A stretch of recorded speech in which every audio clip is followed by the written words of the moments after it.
Welcome to the very first episode of the channel, The Eat Out Disruptor. We're going to be cooking a lot of restaurant style foods that you can do at home. So don't forget to hit the subscribe button. We're going to have a lot of weekly updates. Today, we're going to be making fried rice. It's really not that hard. What do you say? Let's get started. Here are the ingredients you'll need.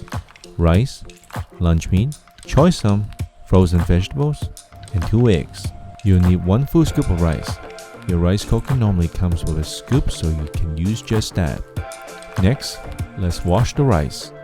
Wash it once, rinse it, and wash it a second time, and now you're ready to put it in the rice cooker.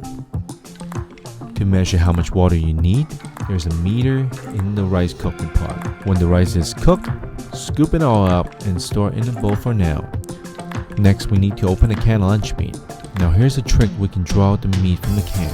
Just puncture 2 holes in the back and give it a gentle push and shake the can, and the meat will come out.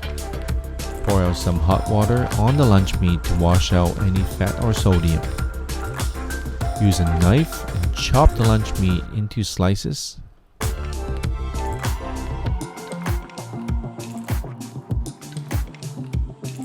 Then chop the slices further into small cubes. Now we can extract the branch from the choy sum, so go ahead and pull off the leaf and flowers. The leaves you can save for another side dish. Chop the choy sum branches into small slices. Next, we need to crack open 2 eggs and scramble it.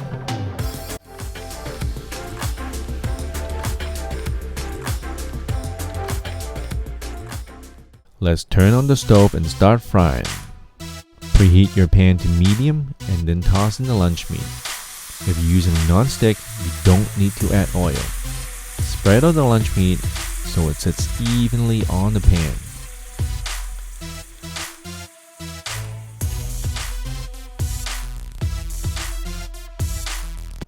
Flip over the lunch meat and fry all sides until you get a nice golden brown color. If you want your lunch meat to taste like bacon, fry a little longer.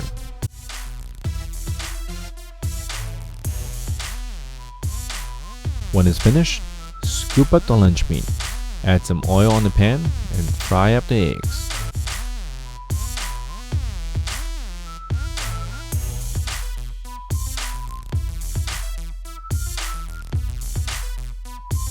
Next, add some oil and fry the choy sum, and add some water to cook the vegetable. Close the lid for 30 seconds, stir it. Close the lid for another 30 seconds.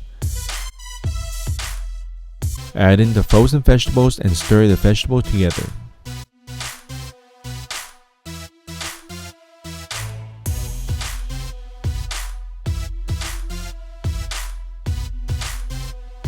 Add in the rice.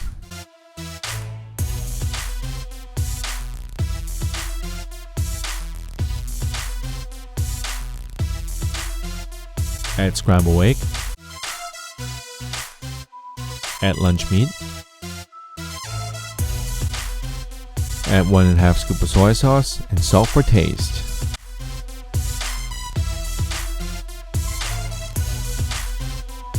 The final step is to keep stirring until it's thoroughly mixed.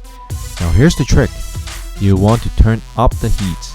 The high temperature and the stirring is going to help you wick away any moistures just so your fried rice doesn't taste soggy.